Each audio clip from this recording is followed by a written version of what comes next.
This is a Thor News presentation. Thor News presents. Alright, this is a Thor News.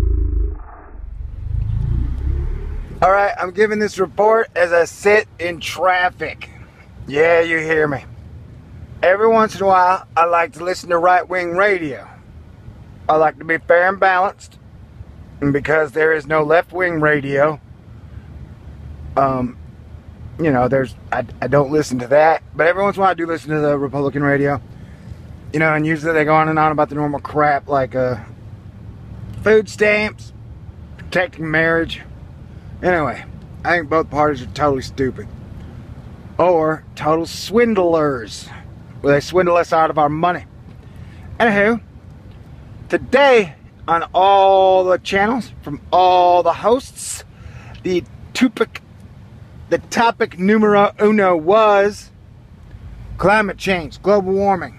Apparently, Barack Obama and Nancy Pelosi and the IPCC and everybody was talking about, oh my God, if we don't do something now, all cities will be underwater by 2100. Now, I want to go on the record saying, I think no matter what we do, all the cities will be underwater by 2100. And though I do believe we are harming our atmosphere, and I do believe the planet might be heating, overall, how in the hell can we expect government to fix it? Now, if the planet is heating, I'm gonna guess that the earth is like a car. And whereas in your car, you cannot put water in the oil tank, you can't take all the oil out of the earth in between it and the very hot magma core and replace it with water and expect that to work. So they're going to tag the people, oh, it's your fault. When I would guess, you know, the majority of it was done by oil companies. And during that time, the politicians profited hand over foot, over fist, over dead babies from the oil companies. So the politicians profited as we raped Mother Earth. And now, the politicians want to profit as we attempt to fix what they've done. That is Snafu Bar 2014 at its 2014iest.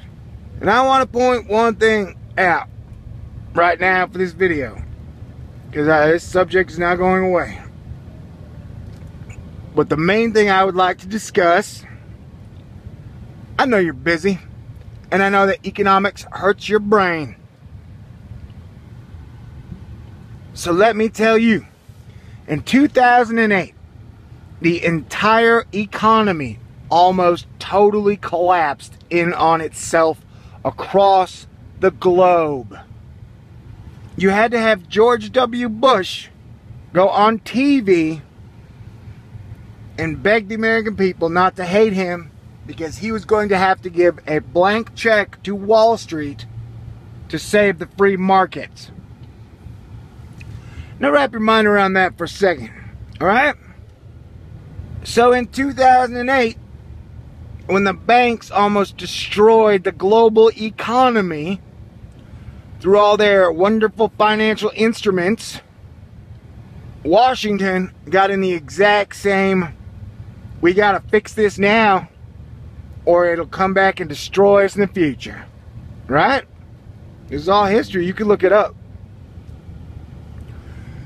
So as they decided to give Wall Street a blank check, a year, 2, 3 later, they rolled out what was known as the Dodd-Frank Act.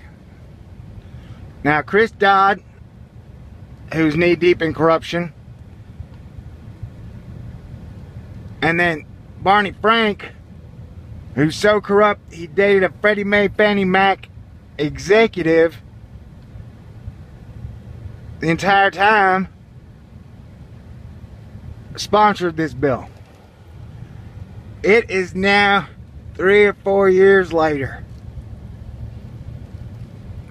And the bill is not even finished yet. So they did the exact same thing with the economy when we had a tangible problem and tangible solutions.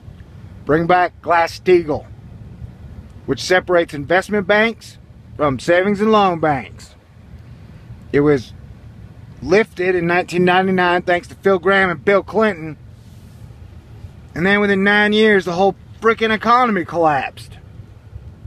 That's all you really had to do, was reinstate Glass-Steagall. Remember, they were like, oh, these banks are too big to fail, so let's make them bigger. And then the Attorney General, Eric Holder, came out and said, well, these banks are too big now. We cannot prosecute them. We have to put them above the law because we don't want to hurt the economy. So take what government did with a serious problem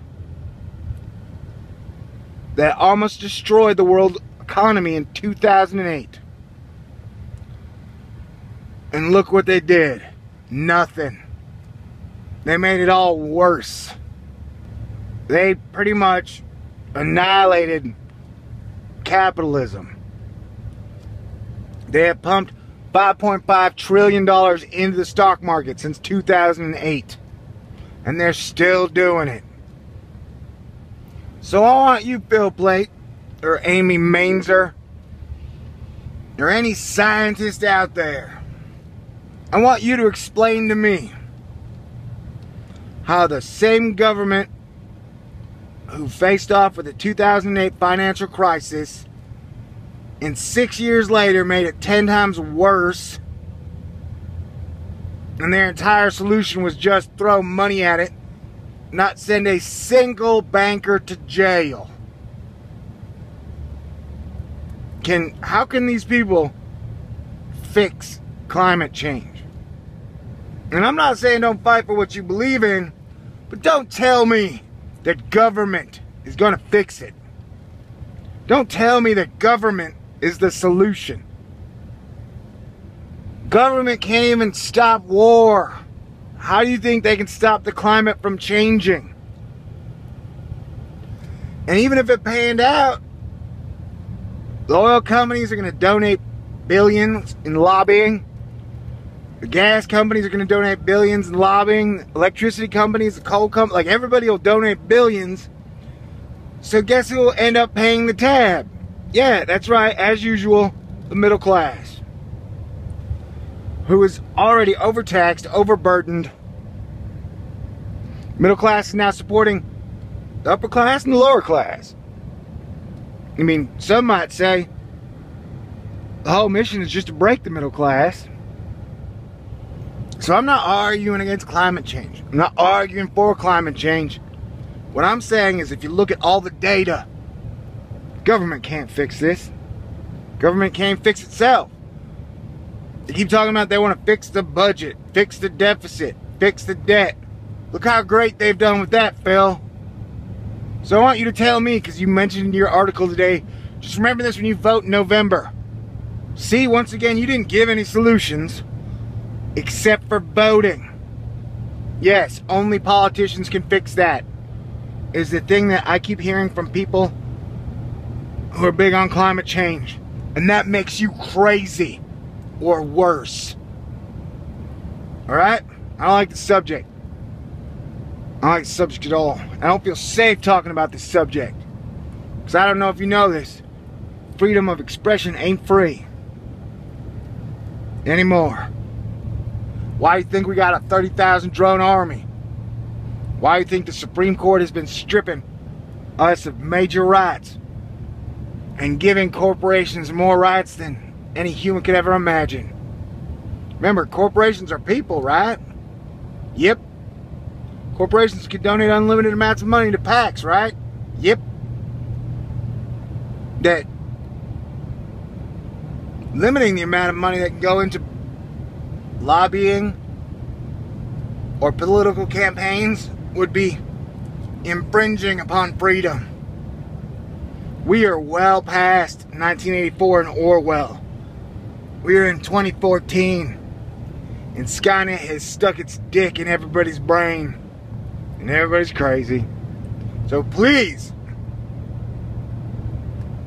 if you're gonna talk about climate